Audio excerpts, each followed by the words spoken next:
ces cris sourds du pays qu'on enchaîne. Ohé, partisans, ouvriers et paysans, c'est l'alarme.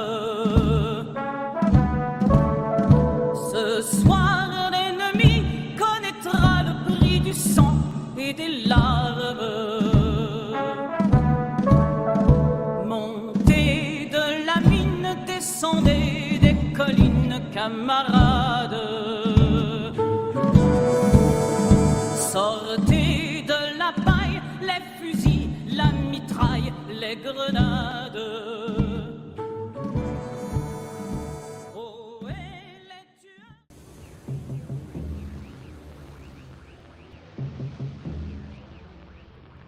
Pendant la période trouble de la Seconde Guerre mondiale, des gens lambda mais au courage hors norme vont jouer un rôle déterminant au péril de leur propre vie et souvent celle de leur famille pour accélérer la fin de l'occupation et le retour de la liberté tant espérée dont nous sommes tous redevables aujourd'hui.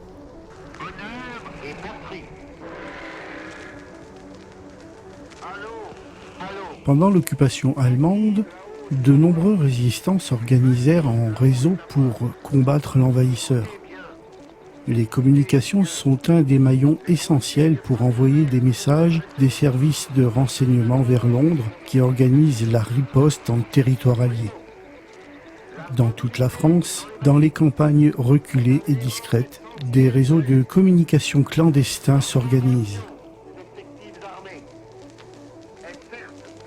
Leur travail, essentiel mais ô combien dangereux, va permettre aux forces alliées et au général de Gaulle d'organiser des frappes et de livrer des armes aux résistants pour aider les alliés dans leur mission. Ces réseaux de liaison sont parfaitement organisés et les procédures sont strictes. La mise en place du matériel doit se faire au nez et à la barbe des Allemands dans une discrétion absolue. Une fois le choix du lieu d'émission qui ne doit servir qu'une seule et unique fois, une équipe spéciale constituée de 4 à 5 personnes maximum se met au travail. Tout d'abord, il y a l'arrivée de l'émetteur, dissimulé dans une valise transportée par une personne discrète et formée au matériel. Celle-ci s'appelle l'ange gardien.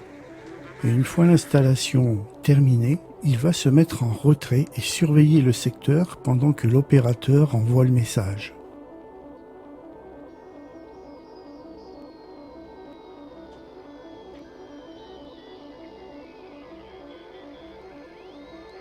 Afin de protéger au maximum le matériel, une pièce essentielle qui neutralise l'émetteur est acheminée sur place par une autre personne.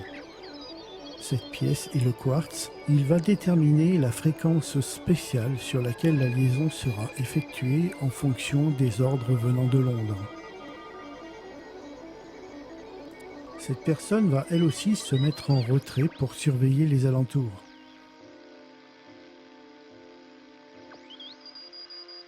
L'opérateur radiotélégraphiste, appelé le pianiste, a pour seule et unique mission de transmettre le message en moins de 5 minutes pour éviter d'être repéré par la Gestapo qui utilise des véhicules goniométriques.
La transmission du message ne se fait jamais en clair.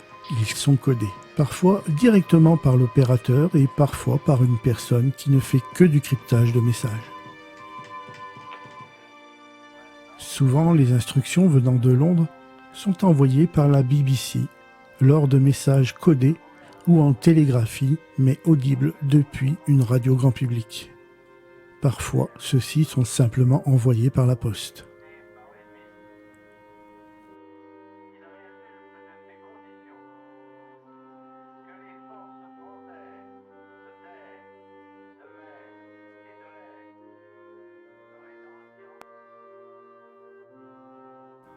Une fois cette tâche effectuée, chaque acteur de l'opération recommence en sens inverse pour évacuer le matériel, toujours en toute discrétion.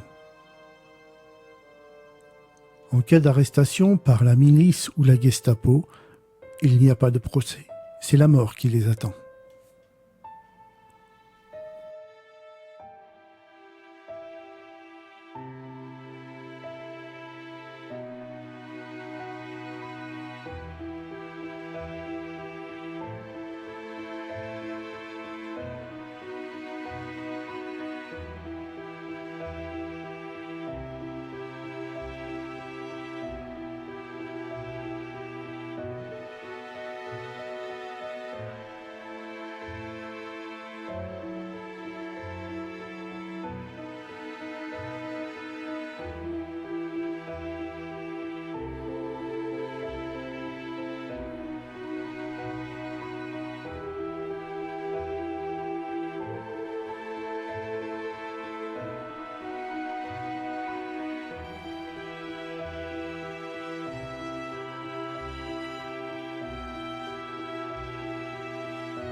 va vous faire, général de Gaulle.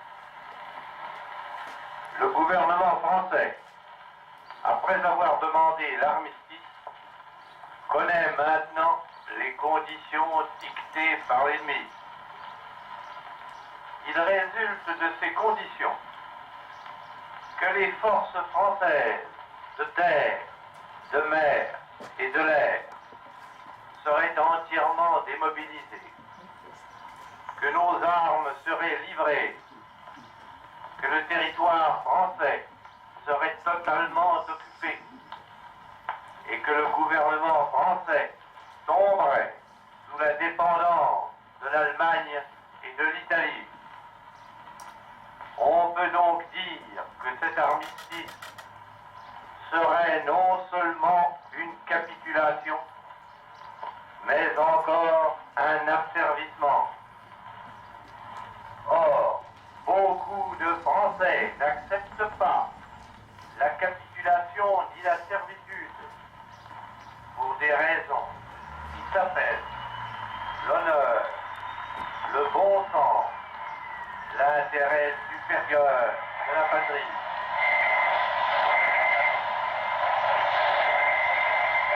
L'honneur, le bon sens, l'intérêt supérieur de la patrie commande à tous les Français libres de continuer le combat là où ils seront et comme ils pourront. Il est par conséquent nécessaire de grouper partout où cela se peut une force française aussi grande que possible. Tout ce qui peut être réuni en fait d'éléments militaires français et de capacités françaises de production d'armement doit être organisé partout où il y en a. Moi, général de Gaulle, j'entreprends ici, en Angleterre, cette tâche nationale. J'invite tous les militaires français des armées de terre, de mer et de l'air. J'invite les ingénieurs et les ouvriers français spécialistes de l'armement qui se trouvent en territoire britannique ou qui pourraient y parvenir à se réunir à moi. J'invite les chefs, les soldats, les marins, les aviateurs, des forces françaises de terre, de mer, de l'air, où qu'ils se trouvent actuellement, à se mettre en rapport avec moi. J'invite tous les Français qui veulent rester libres à m'écouter et à me suivre. Vive la France, libre, dans l'honneur et dans l'indépendance.